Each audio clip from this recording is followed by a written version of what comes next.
Baik, Assalamualaikum warahmatullahi wabarakatuh. Selamat siang, perkenalkan kami dari kelompok 3 akan mempresentasikan tentang mengelola di pasar kompetitif, monopolistik, dan persaingan monopolistik.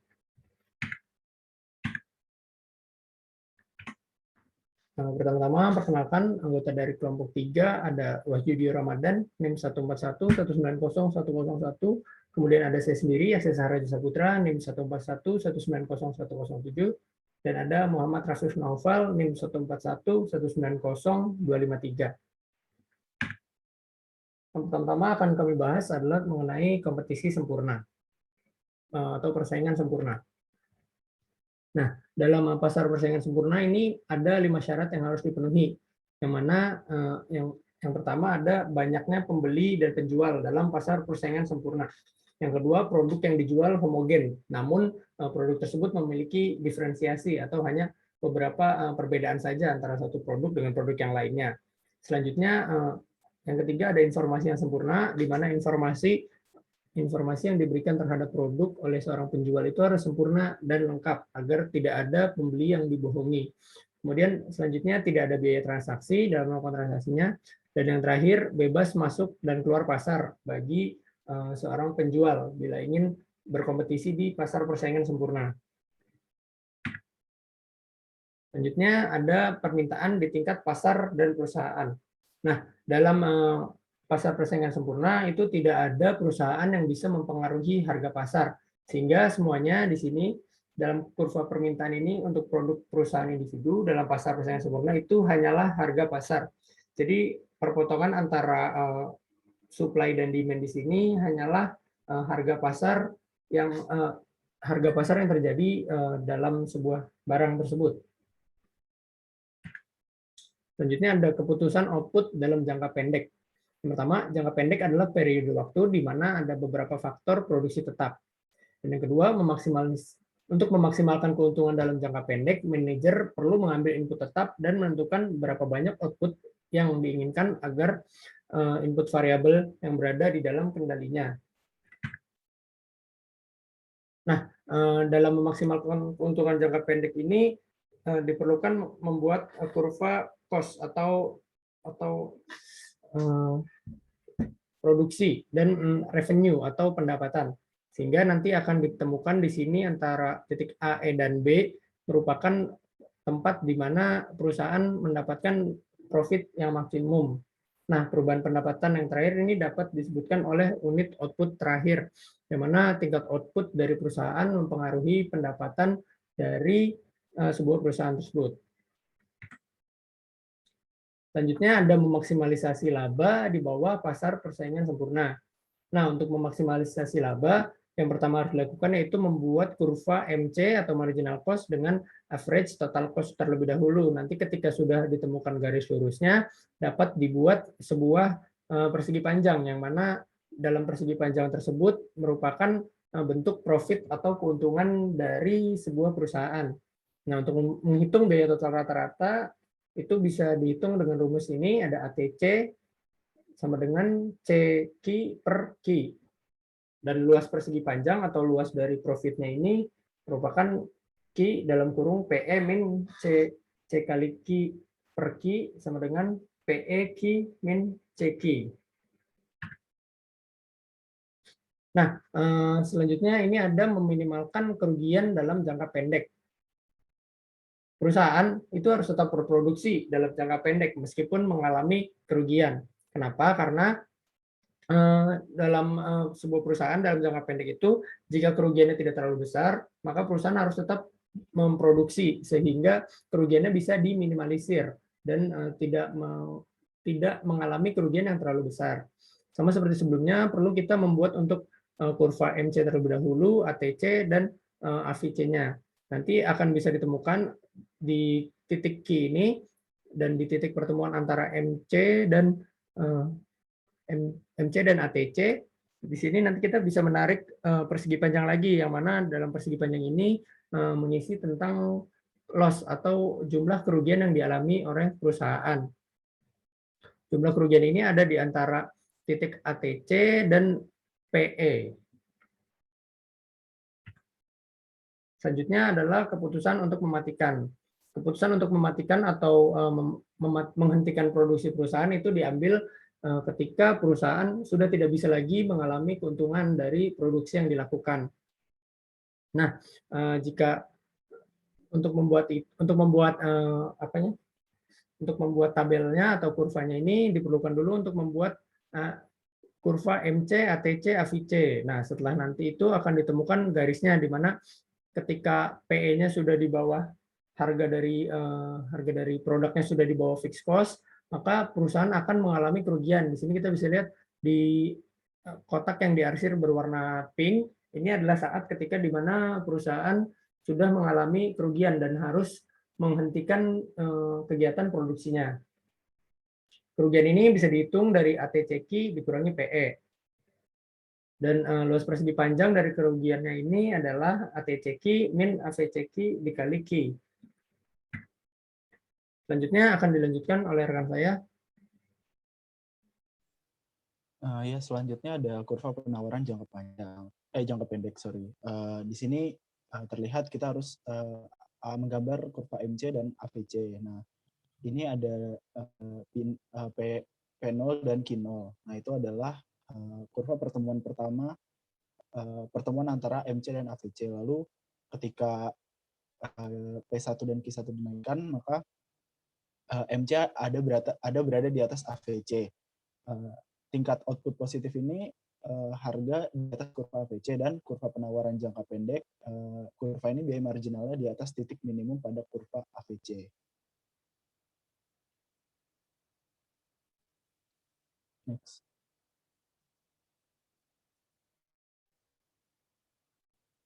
Kurva penawaran pasar. Dalam kurva penawaran pasar ini dilihat ketika di titik P sama dengan P-nya itu $10, maka itu adalah titik pertama di mana MC1 dan S itu berada di titik yang sama. Lalu ketika P sama dengan $12 itu kurva MC1 berada di titik market output 1 dan S berada di market output 500. Nah, kurva penawaran ini, kurva biaya marginal perusahaan di atas AVC minimum, dan kurva penawaran pasar itu jumlah horizontal dari biaya marginal individu di atas kurva AVC dari masing-masing. Next. Ada keputusan jangka panjang. Nah, pada keputusan jangka panjang ini, sini bisa dilihat ada garis S0. Nah, itu ketika suatu perusahaan itu memasuki pasar, maka dia akan bergeser ke arah kanan, itu ada S1 dengan dia akan bergeser ke kanan. Nah, sedangkan ketika dia keluar dari pasar, kurva tersebut akan bergeser ke kiri, yaitu digambarkan dengan S2. Nah, teori persaingan sempurna ini adalah teori yang di mana perusahaan itu bebas masuk dan keluar. Selanjutnya.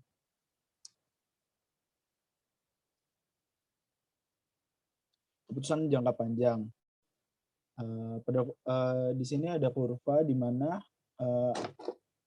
ada MC dan AVC itu berpotongan di titik equilibriumnya, yaitu di P0 dan Q0. Keuntungan ekonomi positif yaitu yang pertama ada entry, harga pasar turun, kurva permintaan untuk produk perusahaan individu adalah hanya bersinggungan dengan kurva AVC. Sedangkan keuntungan ekonomi negatif yaitu exit atau keluar, harga pasar naik, dan kurva permintaan perusahaan bersinggungan dengan kurva AC. Next. Sifat jangka panjang. Nah, yang pertama ini harga pasar sama dengan biaya produksi marginal. Yang kedua, keseimbangan persaingan jangka panjang adalah harga yang sama dengan titik minimum pada kurva biaya rata-rata. Next. Monopoli, yaitu situasi di mana suatu perusahaan melayani seluruh pasar untuk barang yang ada dan tidak ada barang pengganti. Next. kekuatan monopoli. Nah, yang pertama ini perusahaan utilitas dapat menjadi monopoli di pasar lokal untuk layanan utilitas. Yang kedua, apakah ada perusahaan lain yang menjual barang pengganti yang dekat dengan di pasar tertentu. Nah, di sebelah kanan ini ada kurva monopoli, di mana ketika di titik A itu adalah ketika P-nya itu 0 dan Q-nya 0, lalu ketika P-nya 1 dan Q-nya 1, maka titik akan bergeser ke B, titik B. Next. Sumber kekuatan monopoli. Yang pertama, ada skala ekonomi, yaitu di mana biaya rata-rata jangka panjang menurun seiring peningkatan output. Yang kedua, ada ruang lingkup ekonomi, yaitu total biaya produksi dua produk pada perusahaan sama lebih rendah dari perusahaan terpisah. Yang ketiga, ada komplementaritas biaya produksi satu output berkurang ketika output dari produk lainnya ditingkatkan. Yang keempat itu ada paten dan hambatan hukum lainnya, yaitu memberi penemu hak eksklusif untuk menjual produk pada jangka waktu tertentu. Di sini ada memaksimalkan keuntungan. Yang pertama ada pendapatan marginal. Nah, dalam kurva ini ada garis MR di mana itu di segitiga yang pertama itu adalah bagian elastis. Yang kedua, yang segitiga yang di bawahnya itu yang di bawah itu adalah bagian dari inelastis. Sebelah kanan itu pada kurva B itu sama, tapi ini digambarkan dengan inelastisnya itu berada di sebelah kiri, elastiknya ada di sebelah kiri dan inelastisnya ada di sebelah kanan. Next. Lalu ada memaksimalkan keuntungan atau keputusan keluaran. Nah, di sini digambarkan pada kurva A itu ada slope itu sama dengan MR dan slope yang di bawahnya sama dengan MC. Nah, dua garis ini akan menemui titik yang sama yaitu QM dan akan membentuk revenue, membentuk di titik B. Lalu selanjutnya itu ada maksimum profit pada gambar B, yaitu profitnya itu semakin ke atas maka semakin baik dan semakin ke kanan itu fungsinya akan semakin baik. Nah, di titik ini pada QM ini adalah profit yang maksimum. Next. Selanjutnya akan dijelaskan oleh teman saya. Terima kasih.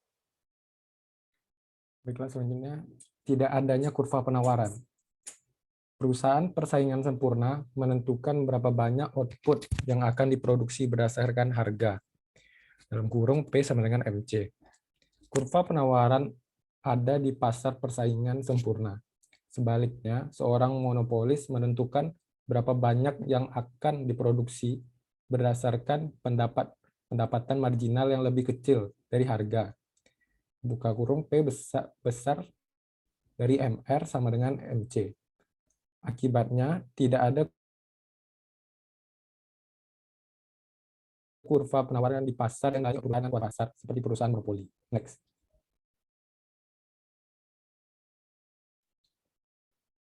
Keputusan multiplan. Dalam banyak kasus perusahaan monopoli memiliki pabrik yang berbeda di lokasi yang berbeda. Isu penting bagi manajer monopoli multiplan adalah penentuan berapa banyak output yang akan diproduksi di setiap pabrik. Maksimalisasi keuntungan menyiratkan bahwa monopoli dua pabrik harus menghasilkan output di setiap pabrik sedemikian rupa sehingga biaya produksi marginal di setiap pabrik sama dengan pendapatan marginal dari total output.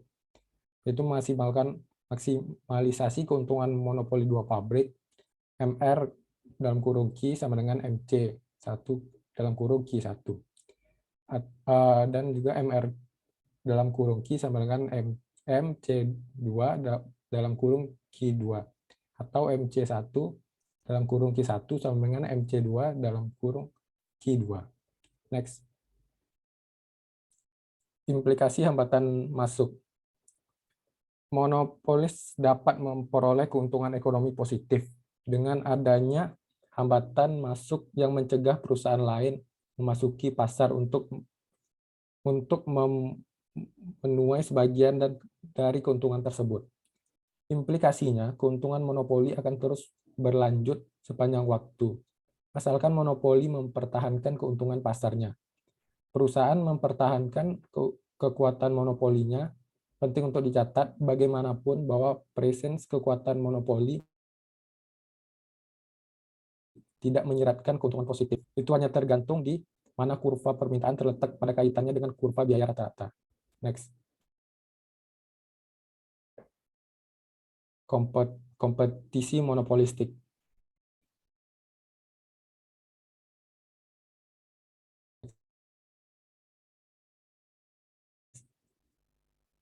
Next. Struktur pasar yang terletak di antara ekstrim monopoli dan competition yang sempurna adalah persaingan monopolistik. Struktur pasar ini menunjukkan beberapa karakteristik hadir dalam persaingan sempurna dan monopoli. Kondisi persaingan monopolistik sebuah industri secara monopolistik kompetitif jika jika syarat persaingan monopolistik itu terjadi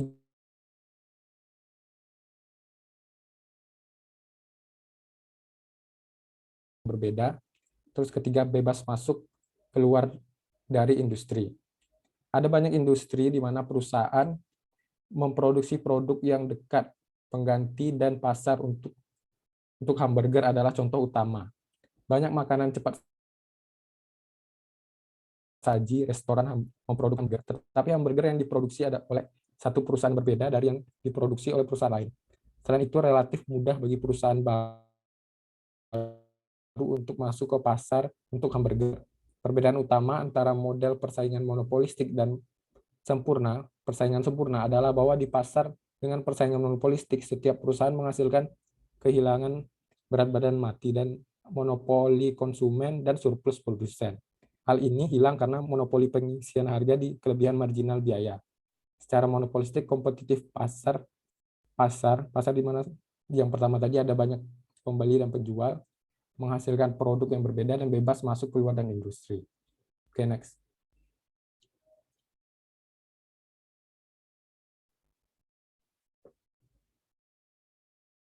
Memaksimalisasi keuntungan dalam persaingan monopolistik. Penentuan harga dan output yang memaksimalkan keuntungan di bawah keuntungan monopolistik persaingan persis sama dengan untuk perusahaan yang beroperasi di bawah monopoli. Untuk melihat ini, pertimbangan kurva permintaan untuk perusahaan yang kompetitif secara monopolistik disajikan pada gambar berikut ini. Karena kurva permintaan di bawah, kurva pendapatan marginal terletak di bawahnya, sama seperti di bawah monopoli, untuk memaksimal keuntungan secara monopolistik. Oke, next.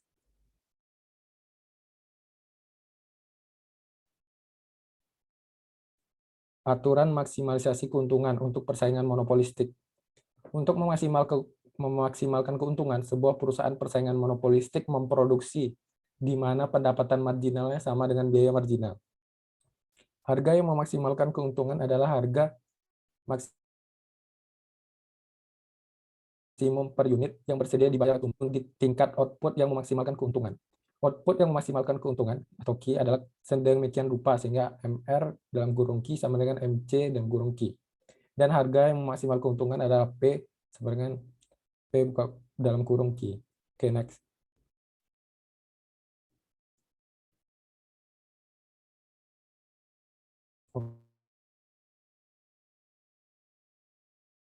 Oke, next. Jika perusahaan memperoleh keuntungan jangka pendek dalam industri persaingan monopolistik, perusahaan tanpa akan memasuki industri dalam jangka panjang untuk menangkap sebagian dari keuntungan tersebut. Demikian pula jika perusahaan yang ada mengalami kerugian dan jangka panjang, beberapa perusahaan akan keluar dari industri tersebut. Next.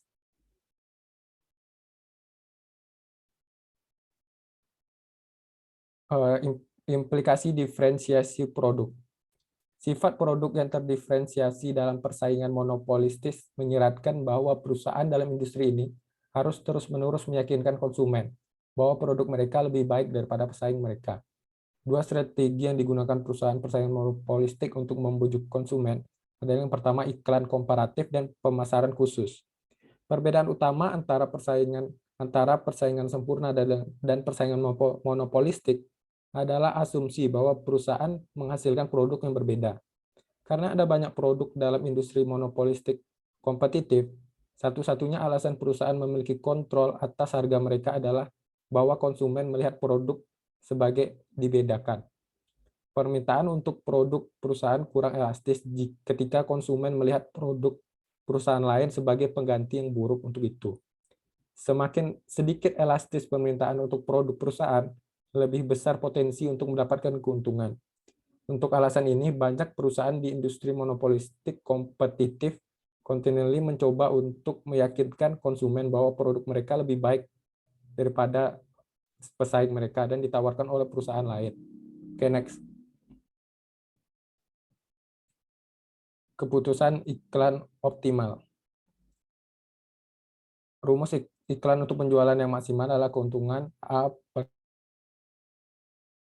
R dalam kurung EQ kali A per EQ kali P, di mana EQ P mewakili elastisitas harga sendiri dari permintaan untuk produk perusahaan, yang yaitu EQ A adalah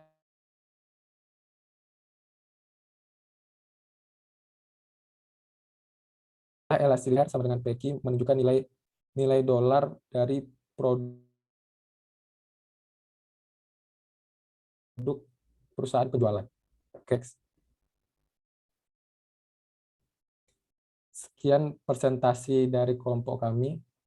Apabila ada kesalahan, mohon maaf. Assalamualaikum warahmatullahi wabarakatuh.